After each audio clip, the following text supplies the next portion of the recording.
Hi students, मेरे YouTube channel नव्या online classes में आप लोग का स्वागत है। ये क्लास 10 का सेशन चल रहा है। मेरे पास साइंस है और इसमें हम बायोलॉजी पढ़ रहे हैं, चैप्टर 6 जैवक्रम। और इस चैप्टर में आज हम देखते हैं लसिका या लिम्फ क्या है। ये लसिका है क्या? कहता है कि एक हल्के पीले रंग का द्रव है, एक प्रकार का ये द्रव होता है, ऊतक है।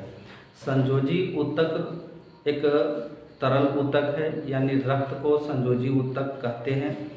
रक्त में ही ये लिम्फ पाया जाता है, तो निश्चित है कि ये भी तरल है और इसको हम तरल ऊतक भी कहते हैं। इसका रंग थोड़ा सा हल्का सा पीला होता है। पीला होने का वजह यह है कि इस पार्ट में या लसिका में हीमोग्लोबिन नहीं होता है। हीमोग्लोबिन अनुपस्थित रहने की वजह से इसका रंग पीला होता है, ठीक है। और यह रुधिर प्लाज्मा की तरह होता है, रुधिर के प्लाज्मा की तरह होता है। इसमें अल्प मात्रा में प्रोटीन पाया जाता है और थोड़ा सा वसा भी पाया जाता है। तो प्रोटीन और वसा दोनों से मिलकर ये लिम्फ या लसिका बना हुआ है। और इसका मुख्य जो काम है वो ये है कि पचा हुआ तथा, यहाँ पर हमको लिखना चाहिए तथा, पचा हुआ तथा क्षुद्रांत द्वारा अवशोषित वसा, वसा को जो अवशोषित किया छोटी क्षुद्रांत नहीं, वह किसके द्वारा होता है? लसिका के द्वारा। मैंने लसिका से ही वसा का उसमें अवशोषण होता है। जो छोटी आंत में वसा का पाचन हुआ, उसका अवशोषण लसिका के द्वारा हुआ और फिर वो रुधिर के साथ मिल करके जहाँ उसको जाना है, जहाँ जरूरत है वसा का, वहाँ चला जाता है, ठीक है। और इसके अतिरिक्त हमारे कोशिका में जो तरल बच जाता है, उपयोगी तरल पदार्थ को पुनः ये रुधिर में भेज देता है, फिर उसका वहाँ पर प्रक्रिया होता है। तो इस प्रकार ये लिम्फ या लसिका हुआ। अभी देखेंगे थोड़ा सा कि रक्त का थक्का बनने के पीछे क्या वजह है।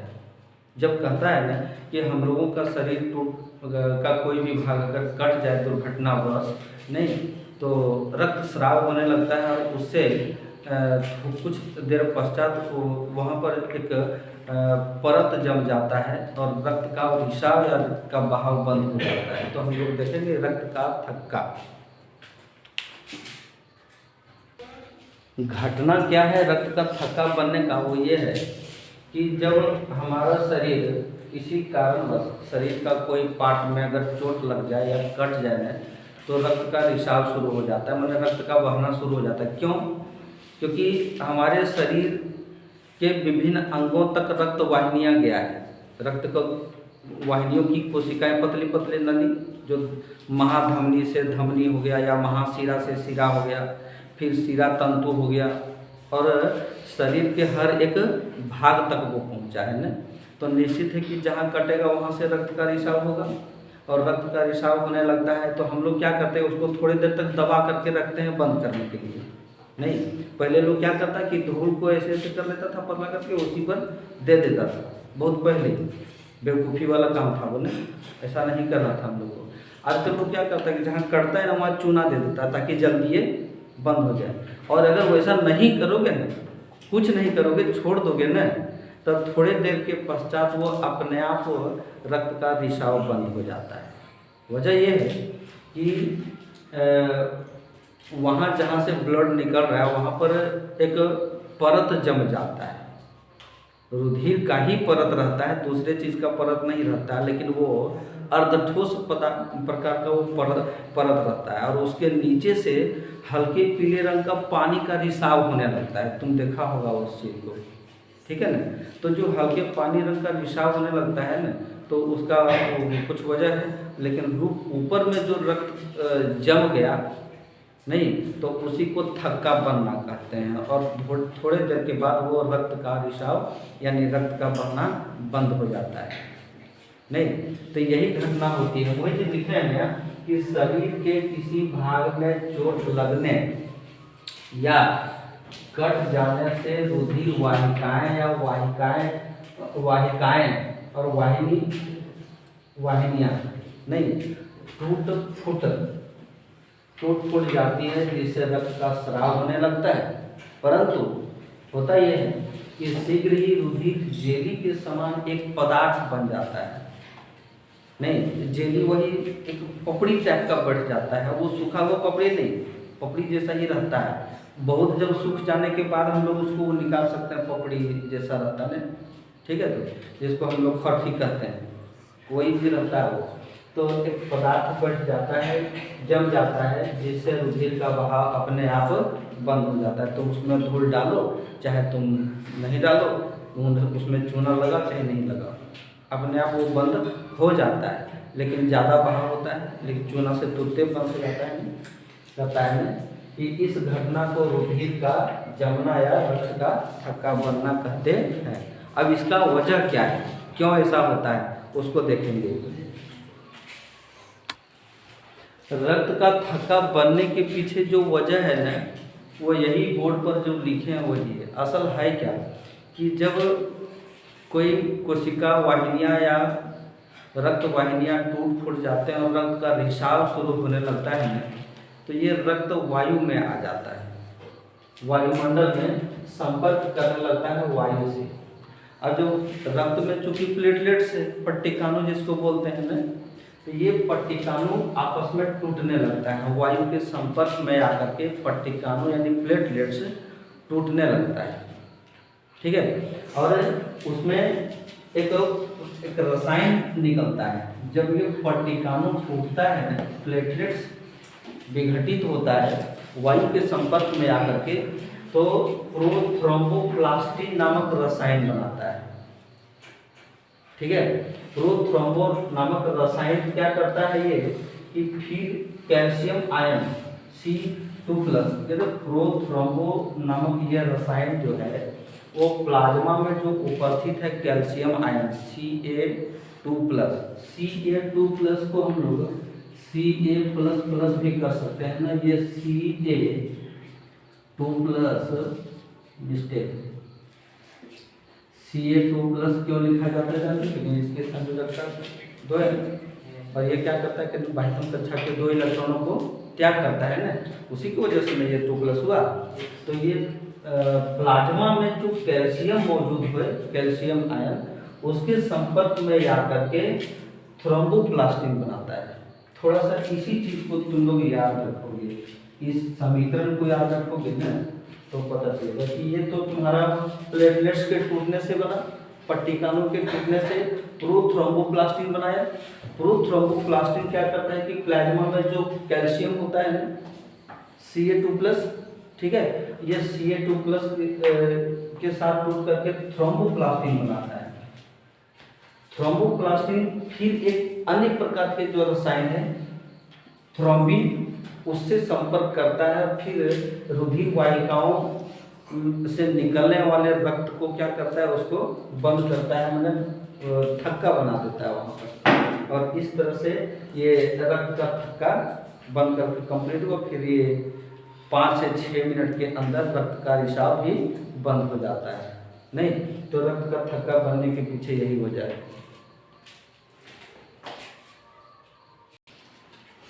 अभी देखते हैं हम लोग कि रुधिर वर्ग यानी ब्लड ग्रुप, ठीक है। रुधिर के वर्ग माने मुख्य रूप से रुधिर को 4 वर्गों में बांटा गया है। रुधिर वर्ग ए, रुधिर वर्ग बी, रुधिर वर्ग AB और रुधिर वर्ग O। अब कहता है कि किसी भी व्यक्ति में ये चारों प्रकार के रुधिर थोड़े रहेंगे, चारों प्रकार के रुधिर नहीं रहेंगे, एक ही प्रकार का रुधिर रहता है, एक ही ग्रुप में रहता है, चाहे वो ये होगा, चाहे बी होगा, चाहे ये भी होगा, या तो वो हो। नहीं, अब कि अपना रुधिर किसको हम दे सकते हैं और किससे हम ले सकते हैं, वो एक अलग बात है। तो उसका एक अलग घटना है कि रुधिर में 2 प्रकार के और अवयव पाए जाते हैं, जिसको हम एंटीजॉन्स कहेंगे और एक दूसरा एंटीबॉडीज कहेंगे। कैसे कैसे ये ट्रांसफर होता है वो हम अभी बताएंगे कि ये 2 प्रकार के जो अवयव होते हैं, एंटीजेंस और एंटीबॉडीज, वो एंटीजेंस को भी 2 भागों में बांटा गया है। साइंटिस्टों ने पाया कि इसमें भी 2 अलग अलग ग्रुप हैं, एंटीजेंस का भी, एंटीजेंस ए और एंटीजेंस बी। एंटीबॉडीज भी दो प्रकार की, एंटीबॉडीज अल्फा, इसी को हम ये भी कहते हैं, हम इसको स्मॉल लेटर का ये से डिनोट कर सकते हैं, और एक एंटीबॉडीज बी है, इसको स्मॉल लेटर का बी से भी डिनोट करते हैं, अल्फा बीटा इस प्रकार है। और इन्हीं antigens A B, antibodies A B यानी अल्फा बीटा की वजह से ही हम किसी का खून को ले सकते हैं या अपना ब्लड किसी को दे सकते हैं। नहीं अन्यथा होगा क्योंकि जिसका ब्लड ग्रुप ए है उसको हम बी को दे दें या ओ को जो लेने लायक नहीं है ना, तो व्यक्ति की मृत्यु हो जाती है। क्यों? क्योंकि तुम्हारे ब्लड ग्रुप और उसका ब्लड ग्रुप अलग है, और दोनों ब्लड को अगर हम चढ़ा देते हैं, नहीं मिला देते हैं, तो रक्त वाहिनियों में क्या होता है कि रक्त का थक्का बनने लगता है, यानी जेली जैसा एक पदार्थ जमने लगता है, तो रक्त का बहाव में बाधित होने लगता है बॉडी में। ठीक है, तो और रक्त का बहाव जब बाधित हो जाता है तो व्यक्ति की असमय मृत्यु हो जाती है। तो ब्लड ट्रांसप्लांट करने के समय या प्राप्त करने के समय डोनेट करो या तो तुम रिसीव करो ब्लड को, ब्लड ग्रुप को सबसे पहले जानना जरूरी है। अपना अपना ब्लड ग्रुप को सभी को चेक करके रखना चाहिए। कितना 20 को टका या 30 को रुपया लेता है ब्लड ग्रुप चेक करने में, नहीं तुरंत दे देगा 10 मिनट में, ज़्यादा समय नहीं लगता है। अपना अपना ब्लड ग्रुप को जांच करके रखना चाहिए, किसको कब कहाँ जरूरत पड़ जाएगा कहना मुश्किल है। अब हम देखते हैं कि किसको दे सकते हैं और किससे ले सकते हैं, उसका एक हम सारणी बना करके यहाँ पर बता रहे हैं। अब सवाल है कि हम रुधिर वर्ग 4 को जो देखे वो किसमें किसको हम दे सकते हैं, ठीक है, और किससे हम प्राप्त कर सकते हैं। रुधिर वर्ग में हम तुमको बताए थे कि इसमें 2 को जो अवयव पाया जाता है वो एंटीजेंस और एंटीबॉडीज। फिर से सुन लेते हैं, एंटीजेंस और एंटीबॉडीज। जिसका ब्लड ग्रुप ओ है, ए है, सॉरी जिसका ब्लड ग्रुप ए है उसमें एंटीजेंस ए पाया जाता है और एंटीबॉडीज बी पाया जाता है, इसको बीटा कहते हैं। हम लोग उसको अभी कहोगे कि हम काट करके देखेंगे हथेली को ने तो पता चलेगा, नहीं पता चलेगा, वो पता चलेगा लेबोरेटरी में। तो यही सब चीज़ देखता है। अगला क्या है कि जिसका ब्लड ग्रुप बी है वो एंटीजेंस बी रहेगा उसमें और एंटीबॉडीज उसमें ए रहेगा यानी अल्फा रहेगा। जिसका ब्लड ग्रुप ए बी है उसमें केवल एंटीजेंस पाया जाता है, एंटीबॉडीज नहीं पाया जाता है। जिसका ब्लड ग्रुप ओ है उसमें एंटीजेंस नहीं पाया जाता लेकिन एंटीबॉडीज दोनों पाया जाता है, ए और बी। इतना चीज हम देखने के बाद अब हम पता करेंगे कि हम कौन सा ब्लड ग्रुप किससे प्राप्त कर सकता है और किससे दे सकता है। तो देखते हैं यहाँ पर जिसका ब्लड ग्रुप ए है, ध्यान देना, जिसका ब्लड ग्रुप ए है, जिसका ब्लड ग्रुप ए है उसमें एंटीजेंस ए पाया जाएगा और एंटीबॉडीज बी होगा तो उसी को देगा ना। तो जिसका ब्लड ग्रुप ए है उसमें एंटीबॉडीज बी होना चाहिए, तो बी किसका है, ए का खुद है, और साथ में ये नहीं देगा बी को क्योंकि इसमें एंटीबॉडीज बी नहीं है तो खतरनाक है। अब ये बी में एंटीबॉडीज है ही नहीं, जब नहीं है तो वो भी दे सकता है। अगर रहता, ये रहता तब तो नहीं देता, बी रहता तब तो देता, लेकिन तो कुछ भी नहीं तो दे सकता है। ठीक है, तो ये जो है वो ए को और ए बी को दे सकता है। ठीक है, अब रह गया बी। अब जिसका ब्लड ग्रुप बी है उसमें एंटीजेंस बी होना चाहिए और एंटीबॉडीज ए होना चाहिए। एंटीजेंस बी और एंटीबॉडीज ए होना चाहिए तभी उसमें जाएगा। तो एंटीबॉडीज ए, बी जो है वो ए को नहीं देगा क्योंकि इसमें एंटीजेंस एंटीबॉडीज क्या है, बी है, होना चाहिए क्या, ए, तो इसको नहीं देगा। ए बी में जब कुछ नहीं है तो इसको दे सकता है। ओ को नहीं देगा, ना ये ओ को देगा ना बी ही ओ को देगा। क्यों? क्योंकि ओ में एंटीबॉडीज ए और बी दोनों पाया गया है, इसलिए दे नहीं सकता है। ये और बी ओ को नहीं देगा। क्यों नहीं देगा? क्योंकि इसमें एंटीबॉडीज दोनों मौजूद है, इसीलिए नहीं देगा। एक छोटा सा ऑब्जेक्टिव टाइप का क्वेश्चन तुम्हारे बुक में है, उसमें पता चलेगा इसका महत्व। ठीक है, अब रह गया ए बी। ए बी में एंटीजेंस ए और बी दोनों हैं और एंटीबॉडी जब कुछ भी नहीं है जब एंटीबॉडीज कुछ नहीं है तो ना तो ए को दे सकता है ना बी को दे सकता है और ना ही ओ को दे सकता है, किसी को नहीं दे सकता है। तो सिर्फ अपना ए बी, जिसका ब्लड ग्रुप ए बी है, वो ए बी वाले को खोजता है। बड़ी भारी डिफिकल्ट हो जाता है जब मैच नहीं करता है ना, उस समय जब जरूरत पड़ता है ब्लड का और जब मैच नहीं करता है अपना घर के किसी भी सदस्य का ब्लड ग्रुप, उसमें परेशानी हो जाता है और ए बी वाले को बड़ी भारी कठिन है। ठीक है, ए बी केवल ए बी को ही दे सकता है। ब्लड ग्रुप ओ में चूंकि एंटीजेंस नहीं पाया जाता है ए और बी, इसलिए वो ए बी और ये सभी को दे सकता है। यहाँ कुछ नहीं पाया जाता है इसकी वजह से ये सर्वदाता है और यहाँ कुछ नहीं पाया जाता इसलिए सर्व प्राप्त करता है। तो ब्लड ग्रुप ओ जो है ना उसको सर्वदाता कहते हैं और ब्लड ग्रुप ए बी जो है ना वो सर्व प्राप्त करता है, मतलब सभी से प्राप्त कर रहा है। किसे किसे? ए से भी प्राप्त कर रहा है, बी से भी प्राप्त कर रहा है, ए बी से तो अपना है और ओ से भी प्राप्त कर रहा है। यह सर्व प्राप्त करता कहलाया और ब्लड ग्रुप ओ वो सर्वदाता कहलाया, वो सभी को दे सकता है। सभी को देने के पीछे वजह यह है कि उसमें एंटीजेंस नहीं पाया जाता है। ए बी सबसे प्राप्त इसलिए कर सकता है कि उसमें एंटीबॉडीज नहीं पाया जाता है। तो इस प्रकार ब्लड आधार का एक ये घटना हमारे पास आया और हम इसको ठीक से देखें।